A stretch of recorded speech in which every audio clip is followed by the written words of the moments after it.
Hey, hi, hello, welcome back, Alexandrian Codex. Act 1, Scene 2. Kentucky Route Zero.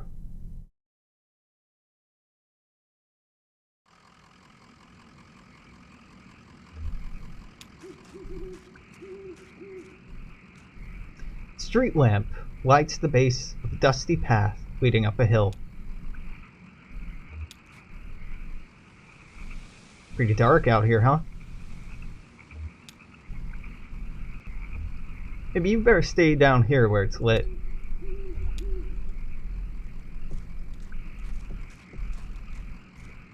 So I'm feeling pulled to the right, which is why I'm going to the left. I can't, okay.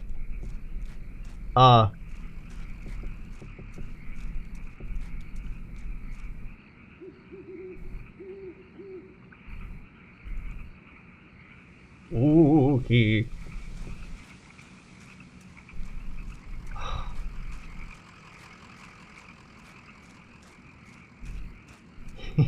Hear the frogs. Oh, we're going up into the darkness. Okay. Yeah, that is really ominous, whatever that is blowing in the wind.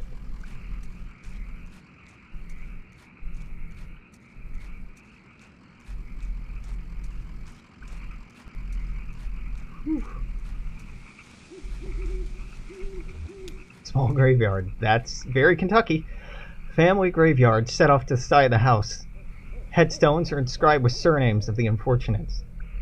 Nowakowski, Padilla, Marquis.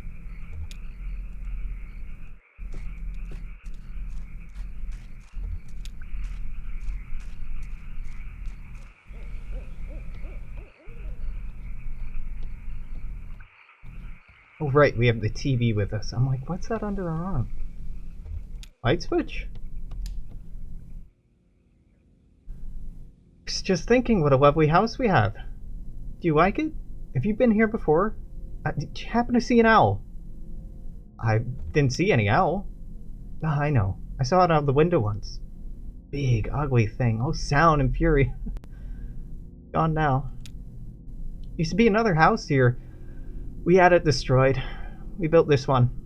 It was very expensive. We got quite underwater. What do you do for work? Is it too difficult, or do you like it very much? I was once a mathematician. You looking for something in particular here? I'm looking for the zero. Oh, you're lost. An old blind man sent you, is that right? Oh, of course he did. He's nice. Say anything about me? Send along a gift? Said you were too smart to watch TV. That's a nice thing to say, but he was wrong. Not as smart as I used to be. Well, actually, I suppose I am as smart as I used to be, but never any smarter. I don't learn anything new anymore. I ran some figures, nothing radical. Bet he sent that old TV along with you, didn't he? Of course he did. That was clever of him. Would you please set it up? I can explain to you how we got where you're going. The zero. I know. I hear my phone going off, but...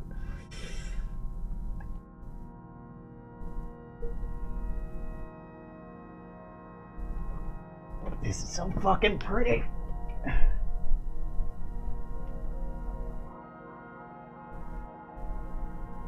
Not important. Not important. And, oh, guess what? Not important.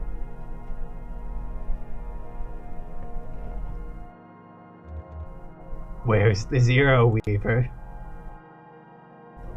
It's not how it's supposed to look. You made a mistake setting it up. It's not a foreign object to you? Is it a foreign object to you? But your parents wouldn't allow you to watch television. I know how to set up a TV. Okay, well, I'm skeptical. You have it all backwards. I'm not surprised, are you? You've been paying attention? I don't think you have. It's time to start paying attention now, Conway. Look closely at the television. Okay.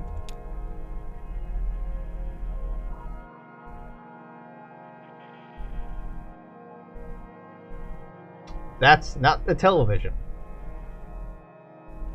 Those are horses.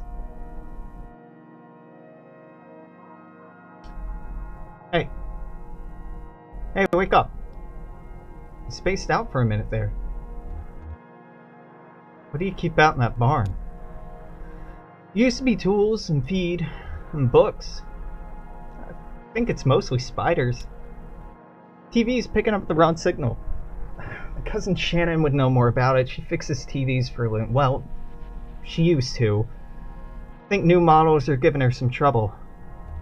Your cousin? That's my father's brother's daughter, Shannon. We're about the same age. Well, we used to be.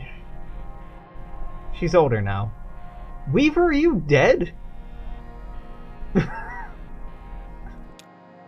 She has a workshop up north a ways, by the lake, where Peona and Wax Road meet. I actually know where that is. It's a big bait and tackle shop. She fixes TVs in the back. You like fishing? Honestly, I'm not convinced you should bother with the Zero. I'd much rather you find my cousin fix my TV, but I'll get you headed the right way. So it's pretty easy. Get in 65, going north. Take first right after the artificial limb factory. From there, your arrival at the Zero's basically inevitable. Nice to know you, Conway. Keep your eyes open, especially in the dark.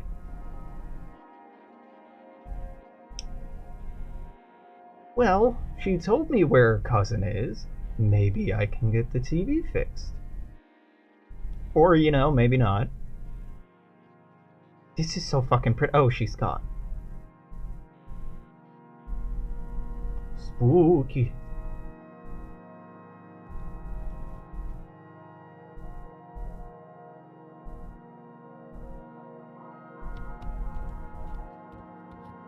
Can I go? Nope.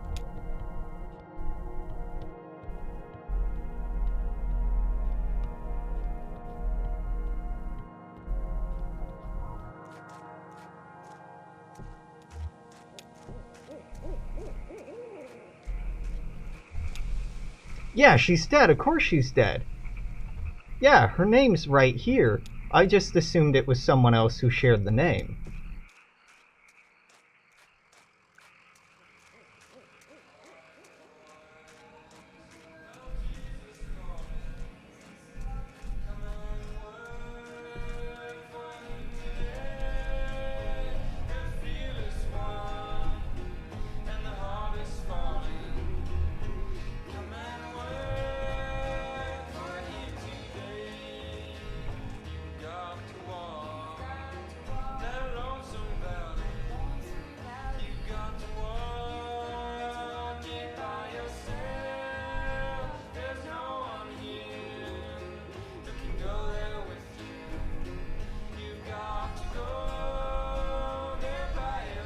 I mean, laying it on a little thick, but okay.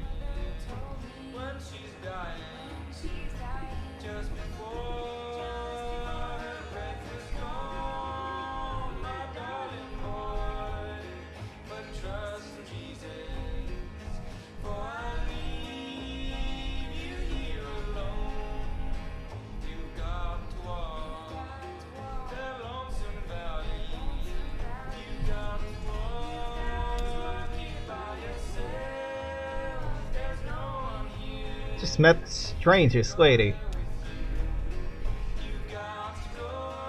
Seemed pretty nice.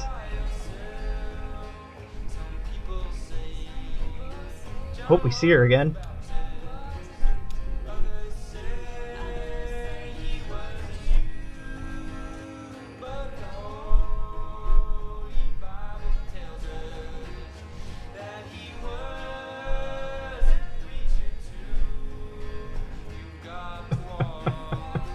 Oh god, get me out of here. Conway has places to go.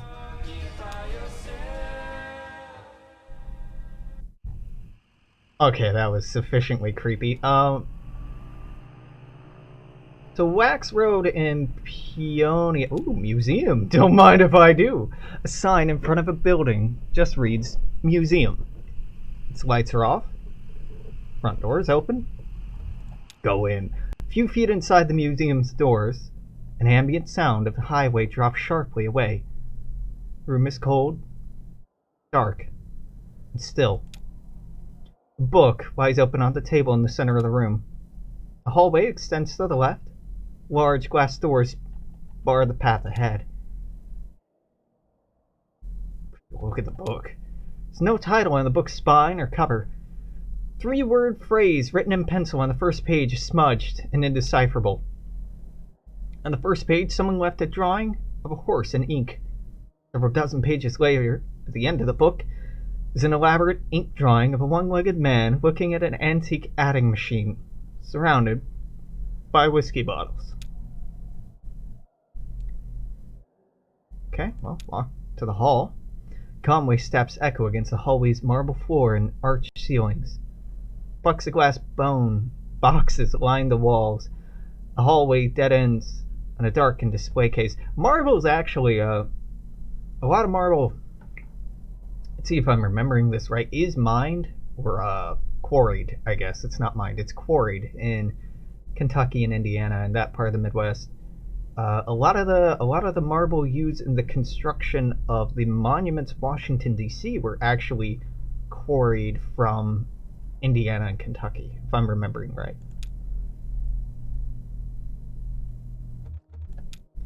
First box, just a few feet into the hall, contains an assortment of bird wings. Missing some feathers. One large, brightly colored wing almost glows in the moonlight. Its feathers are intact, but a piece of bone pokes awkwardly from the tip. Look at the display case. The display case is several yards wide, just a few feet off the ground. It's unlit. Back in this corner of the dark museum, very little moonlight creeps in. Gold-plated plaque on the surface of the case is a bit easier to read. Recounts a short history of fowl hunting in the region, then speculates, abruptly, about the nature of addiction.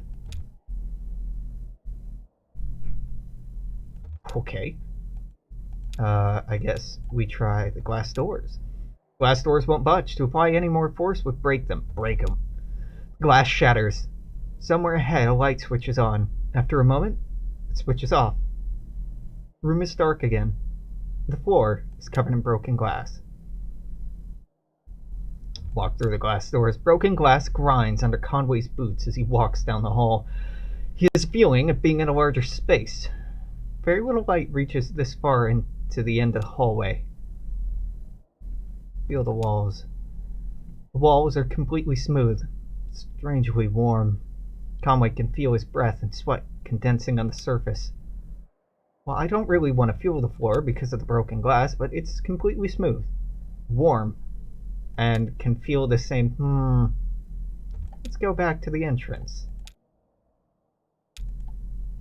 Those exit. Drive away. Huh. It's up here somewhere.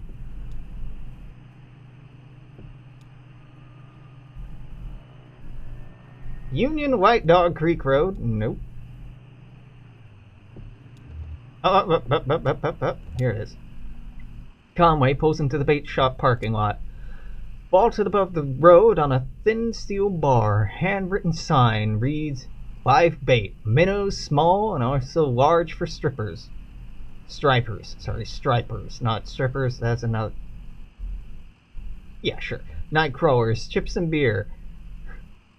A small green flyer hangs loosely from a bit of masking tape at eye level. The shop's right, dirt parking lot sprawls unevenly into grass, and eventually into trees.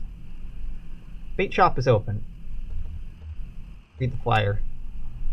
Computer printed type in a bold font surrounds a quip art illustration of a TV set. TV has eyes, arms, legs. Shoulders are slouched. On the screen is a cartoon expression of exhausted nausea.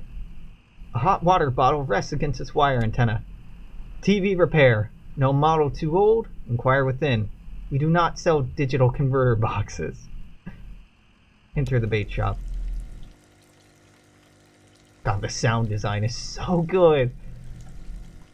Narrow aisles crowded with lures, reels, rods, and snacks divide the shop lengthwise from the entrance to the cashier's counter. Left wall is lined with churning tanks of water. Look at the tanks. 3 metal tanks aren't labeled. The water's too agitated to get a clear view of what's inside each one. Contents of the first tank are vaguely gray. Second one's a muddy pink. Third is clear, but shiny silver flecks occasionally flash along its surface. Reach into the tank? God, you madman. Alright, yeah. In the first tank, Conway's hand brushes against something roughly the size of his palm. Reach deeper. Conway's hand comes into contact. God, this gives me anxiety by by proxy. Scaly, uneven surface. As he runs his fingers along the bottom, a bead of sweat bulges the inches from his temple to the water surface. Something bites at his forearm. He recoils. Yeah? Second tank? Fishy, but inert. The sensation is nauseating.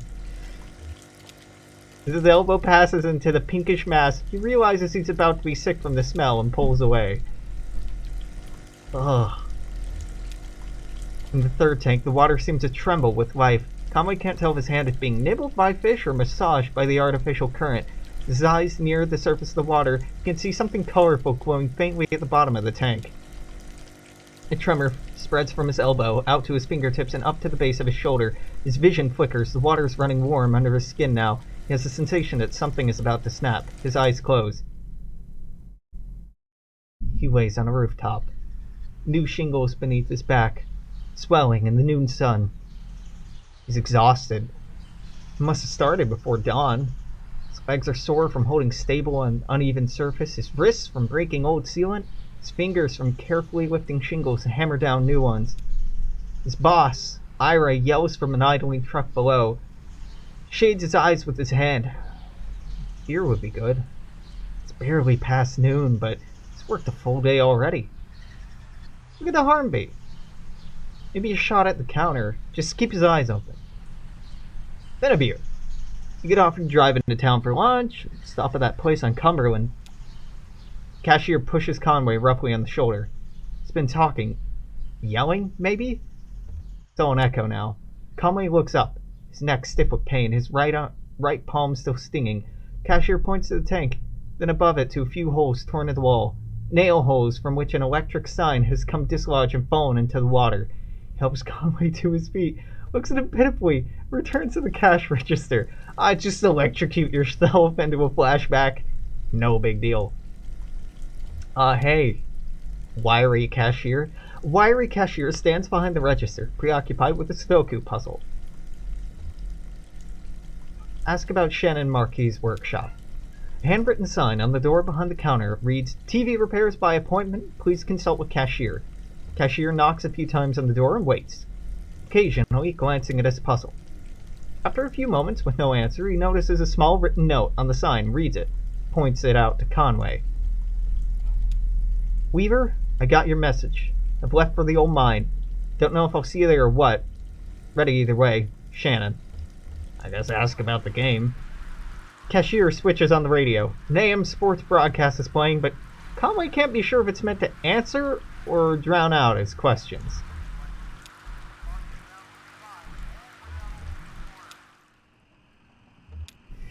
Well.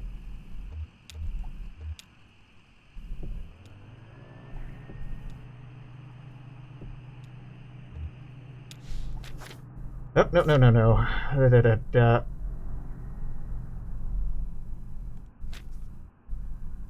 65, go north, take a right after the artificial limb factory. Right.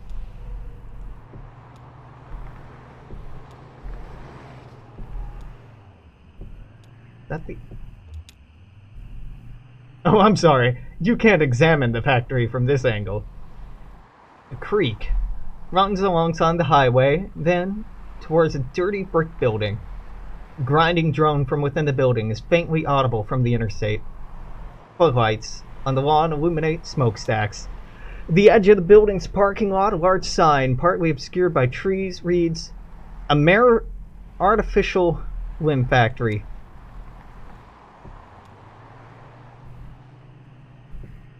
On-ramp?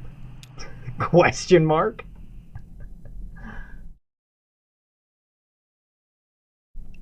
Act 1, Scene 3. Bye-bye.